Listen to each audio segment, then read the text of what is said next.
Thanks for joining us today on Mormon Land, where we explore news in and about the Church of Jesus Christ of Latter-day Saints. I'm senior religion reporter Peggy Fletcher Stack. I'm joined by managing editor Dave Noyce, who oversees Salt Lake Tribune's faith coverage. Hi, Dave. Hello, Peggy.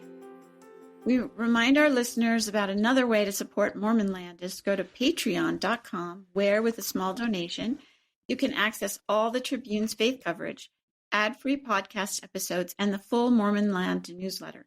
Again, that's Patreon, patreon.com/Mormonland.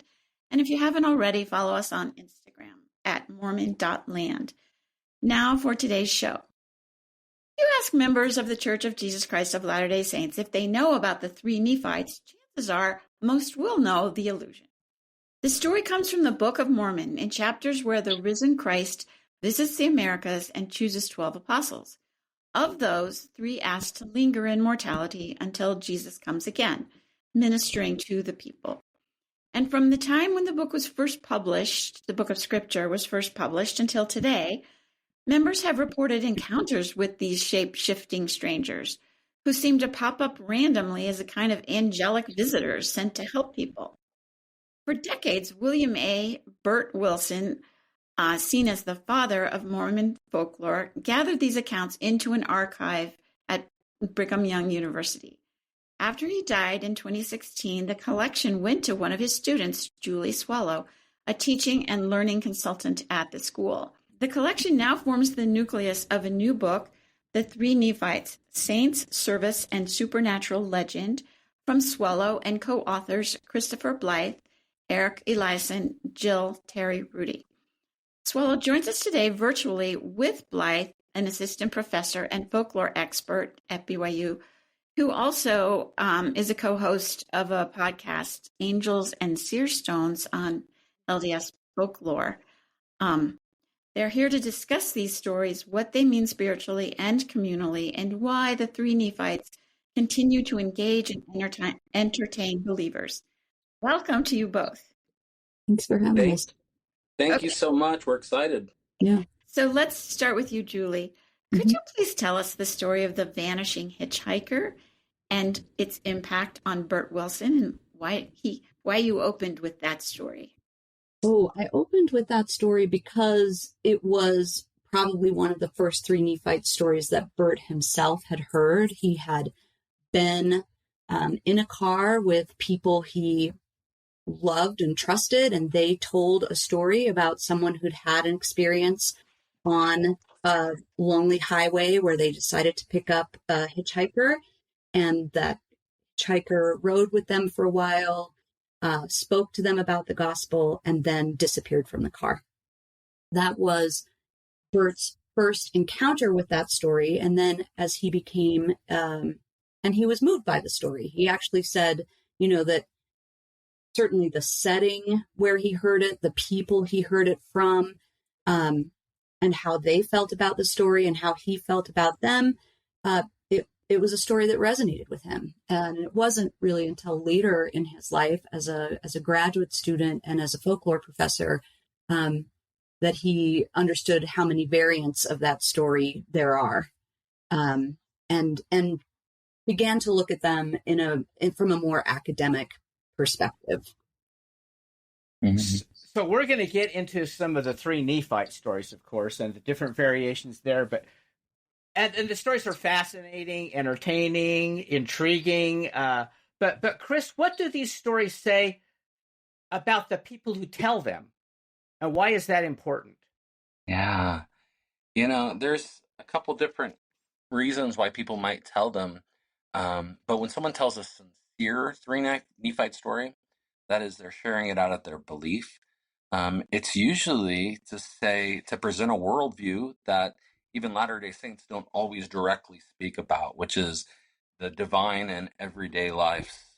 I mean, these are miracle stories, and they're usually about divine protection.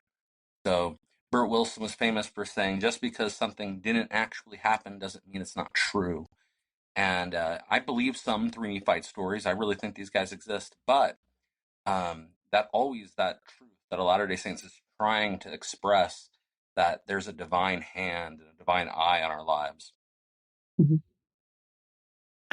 Okay, so if the visitors were supposed to be Nephites, peoples from the Americas, why don't they all look Latin American? Why do they sometimes appear as women or even dogs? I think I read. Yes, yes. Well, I don't know that we have an answer for the why, but I think, as Bert was gathering these stories, and I do want to make one clarification, Peggy, to your introduction, because you'd said that these stories had been housed in the folklore archive. Bert was an advocate for archives. He was part of building a very large folklore archive at Utah State and also at BYU. But with the Three Nephite stories, he kept them in his own personal collection. He was not going to release them to the archives until he had written a book.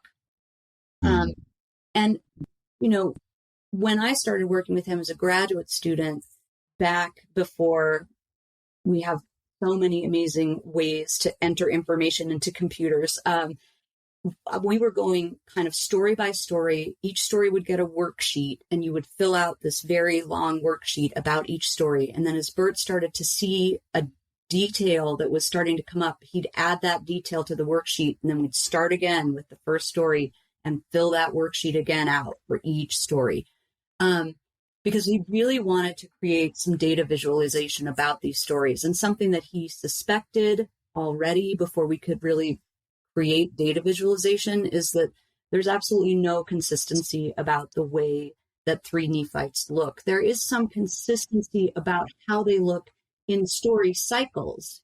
So for example, there's a very popular story cycle from the 1980s where there are three Nephites protecting sister missionaries from a serial killer. And in that cycle of stories, the Three Nephites look very sort of stereotypically indigenous. They often have, feathers and warrior garb and very, very indigenous looking. In the story cycle where someone comes and I call them generosity testing stories, where, these are taking place a lot in the 1930s. Someone comes and asks for food or asks for money, and when that's given, a kind of blessing or reward is given. Those people often look like hobos, and they're typically wearing a hat, and they have a particular look. But outside of specific story cycles, there really is not a consistent look for the Three Nephites. And I love that you pointed out one of my favorite stories is the story where the Three Nephite is a woman, in part because the person telling that story, it's not a remarkable detail for them. They're just telling the story about this woman that helps their family that had some difficulties. She gets them a place to stay overnight. She makes sure their car is ready to get them the rest of the way home to Utah. And the fact that she's female doesn't really register as unusual to the storyteller. Except how does the storyteller know that that's one of the Three Nephites and not just I think that's angel? right. And I think that's a great point, because there is no consistency about the way that the Three Nephites look, there's incredible consistency about the way they make you feel. And and the way that person made them feel, the extent that they went to take care of their family, and kind of just the spiritual manifestation that they had later is what made them consider that as a possibility. Mm-hmm. That's so good. I think this sort of shape-shifting divine figure shows up in lots of traditions, lots of cultures. And, the classic Road to Emmaus story in Luke 24 has Jesus concealing his identity, appearing in some way that's not obvious it's him, and then magically revealing it. Magic, not everybody's going to love my use of magic there. The Book of Tobit has the same sort of thing about the angel Raphael. He conceals his identity and then reveals it at the end. And so Latter-day Saints have kind of just used Three Nephites to fill in for all divine supernatural workers in their lives. So that's always my question. Wait a second. This was a guy on the side of the road. has God released all the other angels and just uses these three guys now?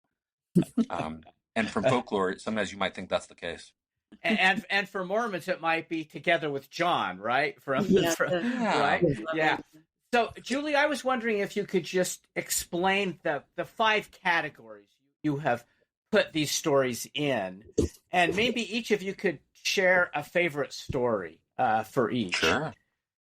Yeah. So, I put this book took a long time to come out because, Bert took a long time trying to write it, and then when he gave it to me and I tried to write it, I realized how difficult it is to try to categorize these stories. They cross over. You can find a story that feels a lot like that is a vanishing hitchhiker story, but is in connection with people serving their missions. So where do you place it? Kind of how do they go? But we talk about the vanishing Nephite section. I think Eric writes a phenomenal discussion about how that fits into kind of American folklore generally. Jill writes about proclaiming the gospel stories. So any stories that have to do with the three Nephites intervening, protecting missionaries, helping missionaries spread the gospel, and just like helping them be a missionary emotionally as well. I don't know if you want me to intertwine the stories with each section. Just why don't you name the sections first, and then you guys can each share a story or something from them. And then there's just the stories that are told. Not every Three Nephite story is told as a sincere telling of a Three Nephite story. They're often told as jokes. And because Latter-day Saints know the story pattern, it's very easy to use that pattern and to make a joke. Then I write a part about, and then we have Chris's section on what he's calling the worldwide end of the world, which is really just the way that the Three Nephites are markers of the second coming. And then I just have a section where all the other stories, it's called Your Joy Might Be Full, all the other stories that have to do with stories that maybe don't fit neatly into any of these categories. Wow. Yeah. So maybe tell one of the, quote, preaching the gospel missionary ones or whatever. Oh, I tell you what, let me find one of those, and because that's Jill's chapter, and I feel like she knows those stories better, and she's not here, but I will get one of those for you while Chris is talking. Sure, go ahead, Chris. I do know one of the Three Nephites preaching the gospel stories that I just love, and part of the reason why I love it, let me see if I can find I don't have to quote it to you, but part of the reason why I love it is this was a story that was actually turned in, somebody telling the story of the 2 sister missionaries being saved by the 3 really bulky Nephites. And that was the story that was being submitted. And in that story submission to Jill's class, they said, we were swapping these stories together in the MTC, and we totally don't believe that story, but in the contextual data, when they were explaining, so we're in the MTC, we're talking about being protected by the Lord. We had shared this story that we thought was really silly about the, sister missionaries being protected. And then someone shared a story about their friend who had been in an accident in Argentina, a very severe accident, such that, their face needed a lot of surgical reconstruction. And when that missionary was sent very quickly to, I think, Texas to have plastic surgery done because they felt like that kind of quality surgery wasn't going to be available to them in Argentina, the person took off the bandages and just said, "Who did this masterful surgery on you?" And they didn't know. They reached out to the hospital, and those missionaries felt like one of the Three Nephites performed that surgery so that their face could heal appropriately. I think it's a beautiful story. Chris, do you have a favorite? I love that one. Gosh, the problem is we could just keep pushing back and forth. So when she told me that one, I just heard a similar variant of that yesterday about a guy's grandma whose the mom had burns all over her body, and Three Nephites appear as the surgeon, right? So My favorite stories related to We were missionary all like work. church and Nephites. Yep, that's right. I've had. Good for you. Had a It'd be little very compliment. helpful. It's true. Um, I really like stories that talk about people being prepared to hear missionaries, and these Mhm. are a huge theme. And so missionaries get to a town, and someone says, "Oh my gosh, we just had this visitor come and say missionaries are going to be coming here, and you need to listen to their message." And the most significant of those are stories from Native Americans who claim that Three Nephites prepared tribes and clans to receive missionaries. This is there's a Shoshone story that has this. There's a Ute story um, where leaders are claiming this. Three three holy men came and passed this message. And of course, if we were analyzing this skeptically, you'd say, well, are they saying that because they want people to believe it? Are they borrowing from the culture, or was this really a pre-existing event?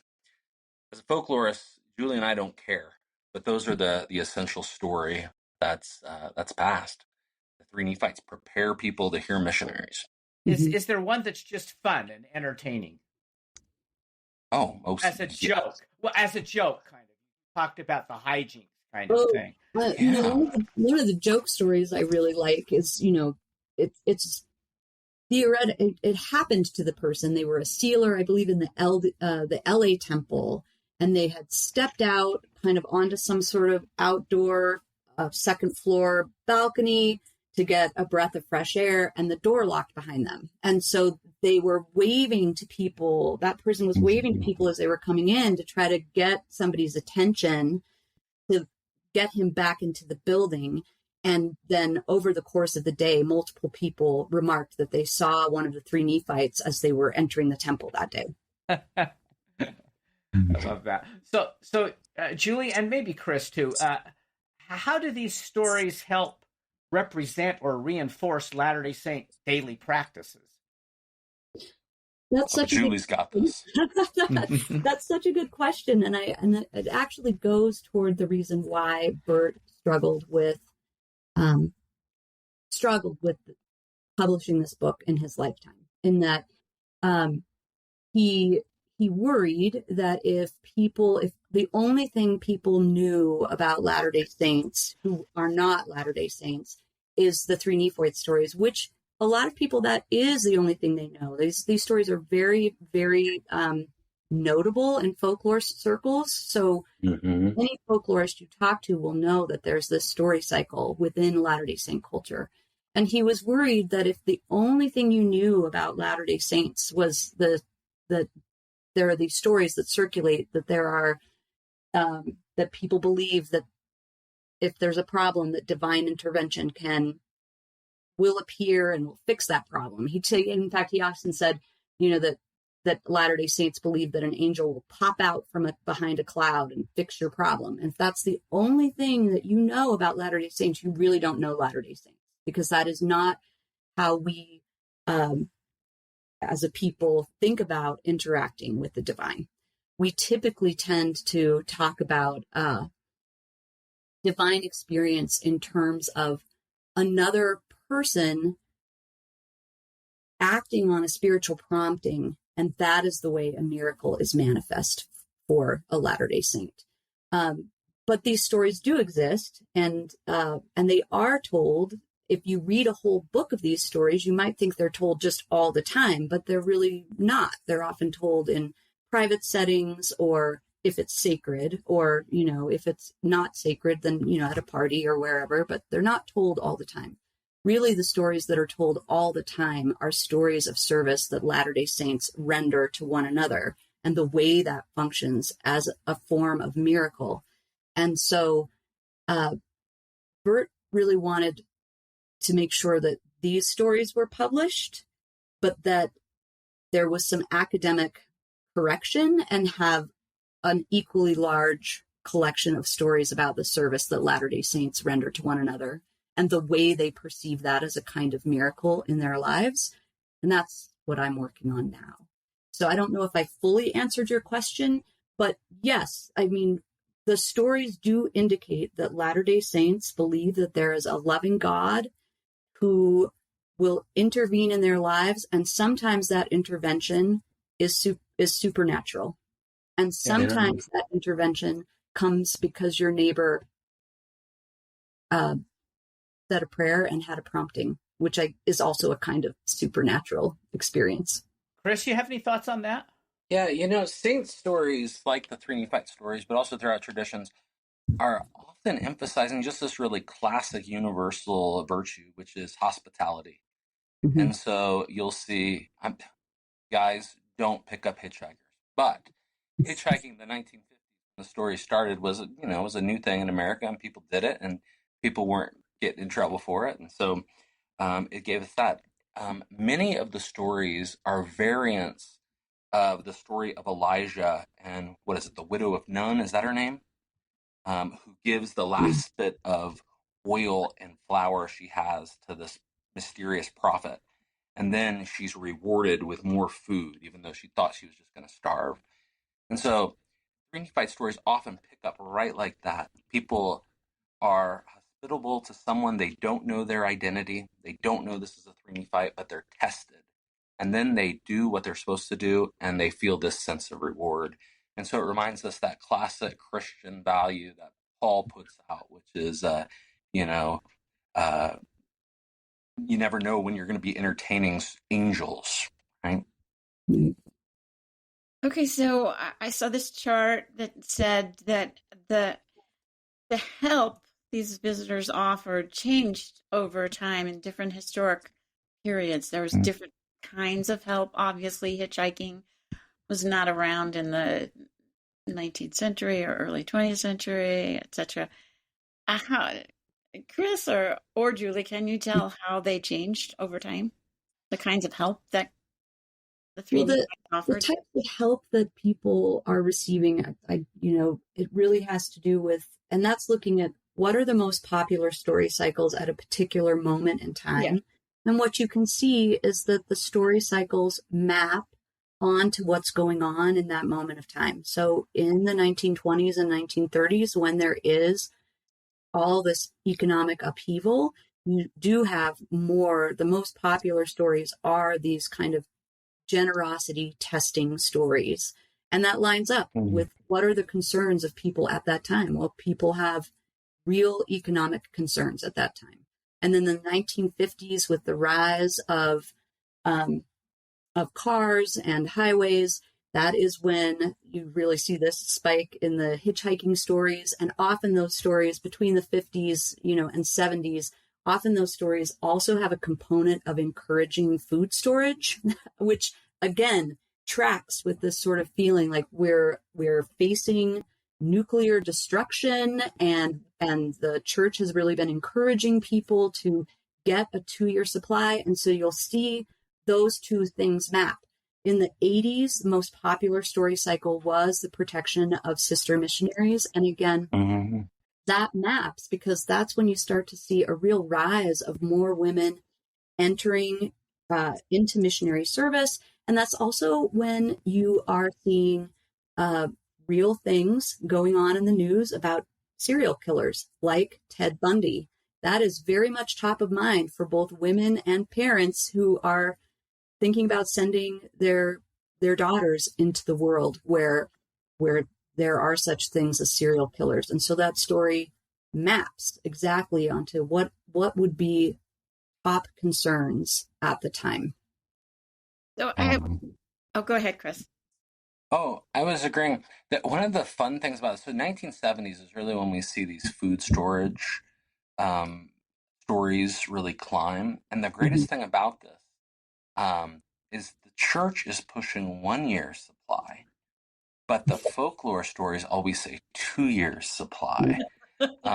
Is that where that came from? Yeah, okay. It's the extreme move in our folklore. My question to you both is, are there three Nephites in Africa? Are there in LDS? Have you studied that at all? Because I know when I interviewed people in Africa, they were always saying that, talking about the preparation, they're always saying, I got visited Joseph Smith visited me in a dream last night, or so and so came. I wonder if the church will start seeing Three Nephite stories in other cultures.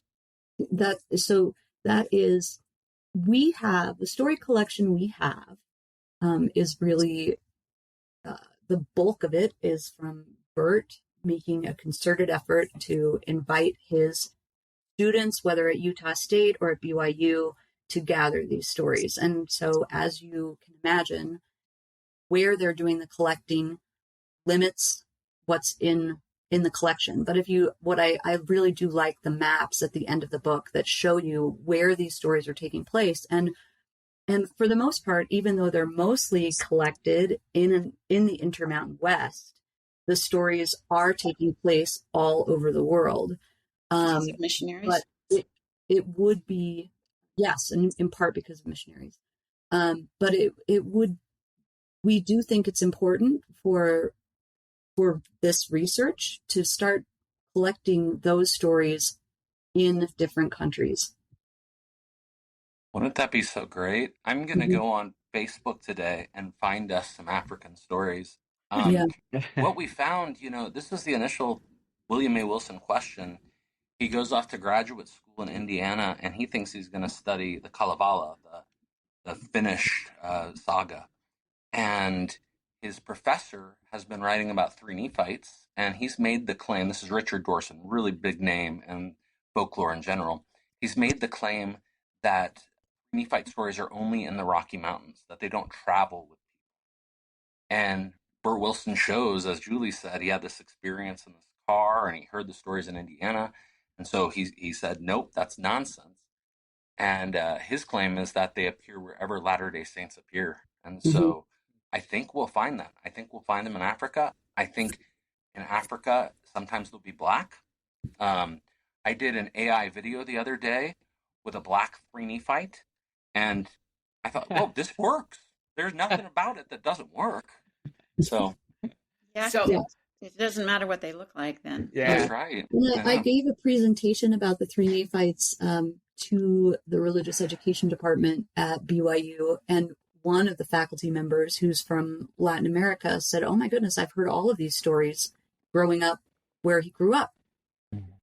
So I do think they exist where the church exists. The idea in kind of the 1950s and 60s among scholars that these stories would disappear, I think it would be difficult for these stories to disappear from LDS culture because it is rooted in the Book of Mormon. And if you read the text as an historical text, then that possibility, when something inexplicable happens, when someone comes into your life and helps you in some way and then just kind of disappears inexplicably, there will always be an open door for that to be one of the possibilities. Chris, you mentioned this early on, but I'm interested in, and both of you may be talking about this, where Bert Wilson said, just because something doesn't happen doesn't mean it's not true. Yeah. Explain what you think, Chris. You can start. What he meant by that. A anthropologist or a literary critic or a folklorist, we all, sometimes we study fiction. We study all sorts of things, and the stories people tell, myth. I teach classes on myth, legend, and folktale, and I talk about things that literally aren't true all day long. But we probe it for its cultural significance. Why would someone tell these stories? We also talk about for its kind of psychological significance. And so if one was telling a story, if you mention any number of stories, the seagull story. Well, some people say the seagull story just can't be, it's not special. It happens all the time. Seagulls coming through and getting crickets. Well, that's not even a conversation I'm interested in. What I'm interested in is people seeing the hand of God in their lives, like trying to perceive the supernatural and then holding on hope through a story, right? And so that's the sort of thing to me that says, look, if you ask me, do you believe in ghosts, or does Satan possess people? Whatever sort of far out there idea that some people believe, and I may or may not. I think that's the best strategy as a folklorist, is to understand that, gosh, if something's significant to someone else and they're telling the story, there's probably something going on beyond the classic, really. My training was initially in history, and our urge as historians is constantly to debunk. And it seems like a waste of our time.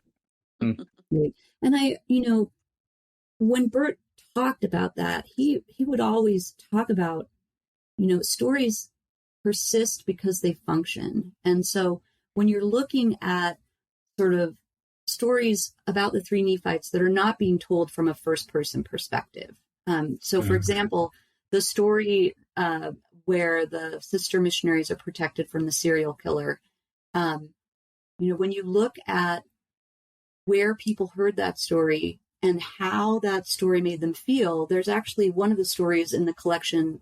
The person said, I heard that story and it enabled me to trust that I would be safe and go on a mission. So there's a truth to that story that resonated with that person that then allowed them to take a specific action. That's something in the book. I think you refer to it as a useful function. That's something that comes from the story that you can use, right? Whether the story's true or not may be irrelevant, right? Right. But I also want to be really clear that when someone tells me a first-person story about an experience that they've had, I would never question the truth of that. Right. In terms of, so I think we do need to really make a distinction between, we have a lot of stories in here that are first-person experiences, and Chris and I aren't here to make a judgment call on whether or not that person had that experience. That's the experience the person had. Yeah. As a journalist, I can kind of relate to this a little bit, because our chief aim is to pursue truth, of course.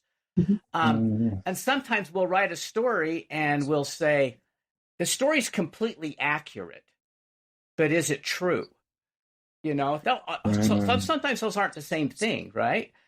Yeah. Well, it's interesting. Yeah. So for folklorists, it's not necessarily about determining the validity of the stories, of course. And I think you quote Bert Wilson saying, I can discount many of the narratives, but I can't discount them all. How do each of you view these stories? Do you believe them? That passage where Bert talks about, I just think,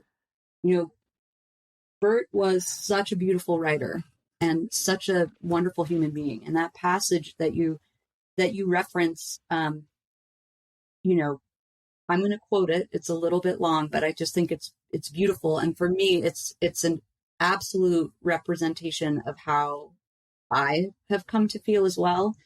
As a folklorist interested in human behavior, I am, to be sure, more concerned with the influence of the stories on the lives of those who believe and tell them than I am with the validity of the stories themselves. And as a literary scholar intrigued by the struggle of human souls revealed in the Nephite drama, I am more concerned with the artistic tensions developed by the actors in that drama than I am with the historical accuracy of the narratives.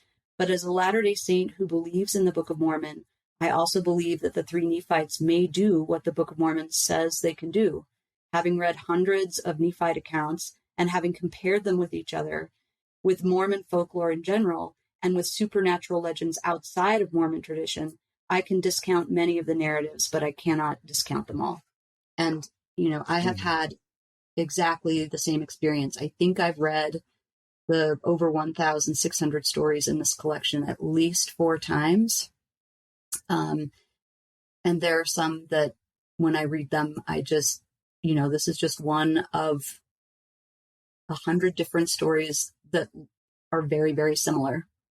But there are some that I've been moved by. Absolutely. I think mankind has existed for a really long time, and it's only in the last 400 years that we worked so hard to disenchant our world. And I would much rather be on the side of re-enchanting that world than disenchanting it. And so I believe in Three Nephites. I want to believe that they can show up and interact with me, and that if my child got in a terrible bike accident, a Three Nephite would pick him up and walk him home. I want to believe that. And so um, I can't claim as Julie that if you tell me a story like that, I don't have that skeptical thing here, but it is a flaw of modernity. I would like to weed it out. Yes. I would like to be a believer in that. I want to smell when someone's trying to manipulate me. Yes. But I also want to have a hopeful, enchanted world. And so, yes, I'm going to stand by Three Nephites. Yes, and Chris, you know me too well. I am skeptical. I mean, I do think something about reading that many three Nephite stories does turn something on in your brain. But also talking to individuals for whom that's their first person encounter. There's a story that from Robert Mitchell in this book that I wish people could read his whole written account because it's so amazing, but it was too long for the book. And just, and also the story of how that story came to us, because someone, in this person's ward heard this individual story and they reached out to Eric Eliason because they were like, this person is a folklorist and I want to know if he's ever heard a story like this. So he tells his version of this person's first person experience to Eric Eliason, and Eric said, that's an amazing story. And we're actually doing research on the Three Nephites. Would that person be willing to tell us the story? So I had the opportunity to reach out to Robert Mitchell and have him tell me this first person experience that he had. And again, I won't tell it as well as he did, but, he was not LDS at the time, did not know anything. I think, maybe as much, not know much about the church. And he was working in a place where there were lots of people who spoke lots of different languages. And a gentleman came in and he was observing this gentleman have the ability to speak to every single person in their first language, with fluidity. And he was just so fascinated by that. He was watching him move through. It sounded like it was kind of like a Best Buy, but he was watching him, move through and talk to everybody very pleasantly in their first language. And he really wanted to have the experience, but he only spoke English. So when the person approached him, he said, sprechen Sie Deutsch? And he just started speaking to him in German. And then that Robert had to say, I actually don't speak German. I just wanted to see if you could. And they had a nice conversation. And then the person just said, look up this word when you get home. And when he got home, he couldn't remember the word. He Google searched it, nothing came up. And then years later, he's dating an LDS woman and he has agreed to take missionary discussions. And they ask him to open up to one of the books of Nephi. And he's like, oh, Nephi, that's what the person told me to look up. And in that moment, and the missionaries are shocked, and then they read the passages in Third Nephi. And, one of the things that stands out to me about this story is that I've never heard another story like it. And it's his story. And I was really moved by it. I love that. Yeah. Nephite. That is a great, that's a great short film, right? Yeah. The Nephite. That's great. Good little code word. The name of the book is The Three Nephites, Saints, Service, and Supernatural Legend. Julie Swallow and Christopher Blythe, thank you so much for joining us today. This was wonderful. A pleasure. Thanks, Dave and Peggy. This was awesome. Thanks to Dave Noyce. Always a pleasure. And to our producer, Nicole Weaver. We remind our listeners that they can keep up on all the happenings in and about the church by subscribing to the Salt Lake Tribune's free Mormon Land newsletter. Just go to sltrib.com to sign up, and we'll talk again next time on Mormon Land.